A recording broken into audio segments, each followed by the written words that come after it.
شادی سے پہلے لڑکی اپنے باپ سے کہتی ہے پاپا میں کسی کی غلامی نہیں کر سکتی۔ باپ جواب دیتا ہے میری بیٹی کوئی کسی کی غلامی نہیں کرتا، سب اپنے اپنے حصے کا کام کرتے ہیں، جو کام عورتوں کے ہیں وہ عورتیں کرتی ہیں اور جو کام مردوں کے ہیں وہ مرد کرتے ہیں، اور یوں ہی مل جل کر گزارا ہوتا ہے۔ شادی کے بعد وہی لڑکی اپنے شوہر سے کہتی ہے میں کھانا گرم نہیں کروں گی۔ یہ سن کر شوہر کہتا ہے تو پھر تم اپنے باپ کے گھر واپس چلی جاؤ کہ میں تمہاری ضروریات پورا کرنے کے لیے صبح سے شام تک محنت کرتا رہوں اور تم میرا کوئی کام نہ کرو، تو پھر ٹھیک ہے، مجھے بھی تمہاری ضرورت نہیں۔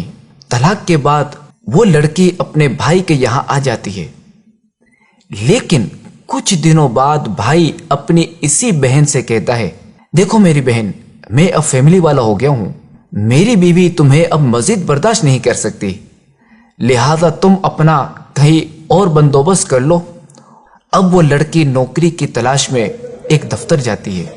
دفتر والے کہتے ہیں ہمارے پاس ایک فیمیل ریسیپشنسٹ کی جگہ خالی ہے، آپ خوبصورت اور جوان بھی ہیں تو آپ ہمارے ہاں کام کر سکتی ہیں۔ لڑکی کی عمر دن بہ دن بڑھ رہی ہوتی ہے۔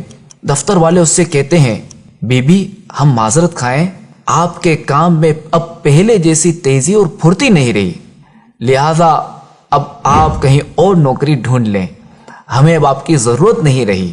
یہاں تک کہ وہ بوڑھی ہو جاتی ہے، اب ایک نئی جگہ جاتی ہے جہاں اسے کہا جاتا ہے محترمہ اب تو آپ کی اتنی عمر ہو گئی ہے کہ اب آپ کو نوکری میں کیا دوں، آپ کو تو آرام سے اپنے بچوں کی کمائی کھانی چاہیے۔ وہ عورت کہتی ہے میرے بچے نہیں ہیں، میرا کوئی نہیں ہے۔ یہ سن کر نئے دفتر والا کہتا ہے اوہ چلیں آپ کے لیے کچھ کرتا ہوں، میرا 20 لوگوں کا اسٹاف ہے، کیا آپ ان سب کے لیے کھانا پکا سکتی ہیں جس کے میں آپ کو 6000 روپے ماہانہ دوں گا۔ یہ سن کر وہ عورت کہتی ہے صرف 6000؟ تو نیو دفتر والا جواب دیتا ہے کہ میں جانتا ہوں کہ ان 6000 میں آپ کی ضرورت پوری نہیں ہوگی، مگر کیا کروں میں مجبور ہوں، میرے پاس اس سے زیادہ کی گنجائش بھی نہیں ہے۔ آہ، وہ عورت جو گھر کے کام کو غلامی سمجھتی تھی، اپنے شوہر کا کھانا تک گرم کرنے کو تیار نہیں تھی، اسی دفتر والے کو کہتی ہے ٹھیک ہے مجھے آپ کی یہ بات منظور ہے، اور ساتھ ساتھ اس کی آنکھوں سے آنسو بہ رہے ہوتے ہیں اور وہ یہ سوچ رہی ہوتی ہے کاش جوانی میں ہی کھانا گرم کر دیتی اور ابو کی بات سمجھ لیتی کہ کوئی کسی کی غلامی نہیں کرتا بلکہ سب اپنے اپنے حصے کا کام کرتے ہیں۔